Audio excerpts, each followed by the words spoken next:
Pak Pendeta Siregar, ini yang terakhir. Bapak mungkin sudah cermati juga kunjungan tokoh dunia, pemimpin spiritual, pemimpin umat Katolik di dunia, Bapak Paus Fransiskus ke Indonesia. Beliau begitu sederhana, hanya naik Innova Genix ya, waktu dari bandara ke tempat penginapan. Demikian juga datang ke Indonesia dengan menaiki pesawat komersil, bukan pesawat jet pribadi. Kemudian beliau juga menampilkan sikap sebagai seorang tokoh lintas agama yang bisa berkomunikasi dengan banyak pihak, yang katakanlah tidak jaim, tapi benar-benar menunjukkan seorang figur pemimpin yang dekat dengan umat. Apa yang Bapak refleksikan dengan kunjungan beliau itu kemarin ke Indonesia? Ya, tentu kunjungan beliau menjadi sebuah pelajaran yang penting bagi kita. Pertama, sebagai bangsa, sebagai masyarakat Indonesia, bahwa sikap hidup sederhana itu tentu sikap hidup yang perlu ditiru dalam semua level kehidupan kita. Memang mungkin ada yang beruntung memiliki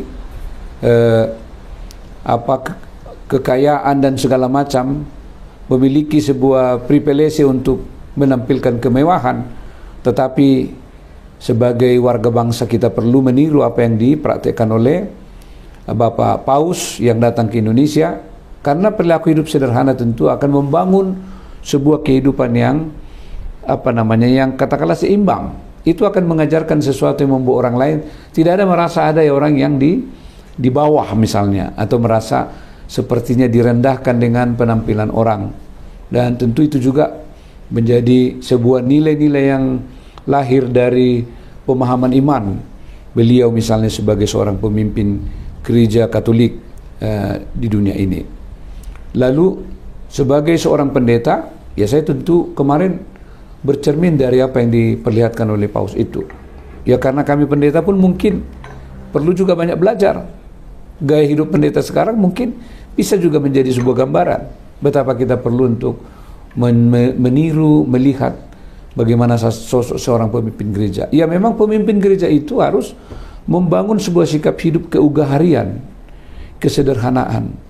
Karena kesederhanaan itu memberikan sebuah simpati bagi orang lain. Cobalah misalnya kalau seseorang misalnya memaksakan diri memakai seluruh tangannya ini atau jari-jarinya ini dengan sebuah kemewahan, dengan barang-barang berharga di tangannya itu, bagi kebanyakan orang ini bukan sesuatu yang menarik, tetapi mungkin sering dinilai sebagai sebuah keangkuhan sikap seperti ini. Ya saya sendiri, ini cincin yang terus saya pakai dari tahun 97 ya, ini yang saya pakai. Untuk apa juga misalnya kita harus menunjukkan kemewahan seperti itu dalam sikap hidup kita juga.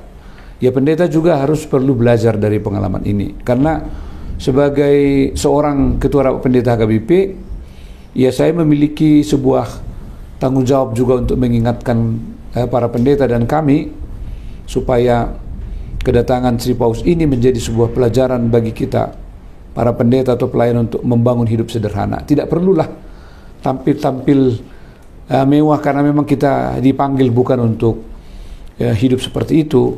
Ya, sebagai pendeta memang kita sudah memiliki sebuah komitmen dan sebuah janji kepada Tuhan bahwa memang sudah itu tugas kita, memberikan sebuah contoh yang baik bagi kebanyakan orang.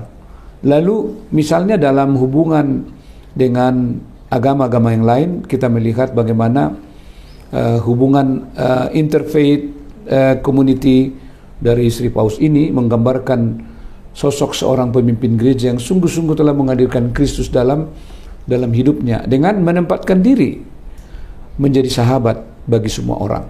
Dan itulah amanat Tuhan Yesus di Matius itu juga sangat jelas, memberikan kebaikan bagi semua.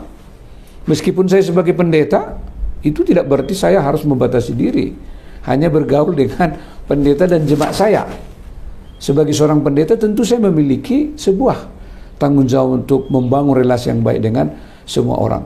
Kalau kita analogikan, seorang sosok yang mengajarkan kebaikan itu bagi semua orang, itu akan lambat laun membentuk dan membangun sebuah konstruksi hidup sosial yang semakin bagus. Dan itu akan menolong masyarakat hidup harmoni, hidup saling menghargai. Tapi kalau umatnya diajarin dengan ajaran-ajaran yang ekstrim, pandangan-pandangan yang nggak benar, yang keliru, ya umatnya pun nanti akan berperilaku keliru. Dan ini pelajaran penting dari apa yang dilakukan oleh Sri Paus yang datang ke Indonesia kemudian dengan kesederhanaan hati yang sungguh-sungguh dalam kerendahan yang meniru Kristus itu, berbaur, membangun percakapan dan menerima sesama itu dengan hati yang sungguh-sungguh tulus. Tulus mula-ulaun. Seperti itu saya lihat bagaimana seorang paus yang baru saja mengunjungi kita di Indonesia ini. Dia tidak hanya paus Katolik, dia menjadi bagian diri kita karena dia memberikan sebuah contoh keteladanan yang diajarkan oleh Kristus. Jadi menurut saya inilah yang perlu juga dilakukan oleh seluruh pelayan HKBP, terutama pendeta, yang harus mengingat bahwa kita harus menjauhkan segala pikiran duniawi yang seringkali membuat kita merasa cemas, merasa takut. Kita harus meniru apa yang dilakukan oleh Paus ini. Dia hidup betul-betul bersandar pada Kristus yang menguatkan kita. Ya.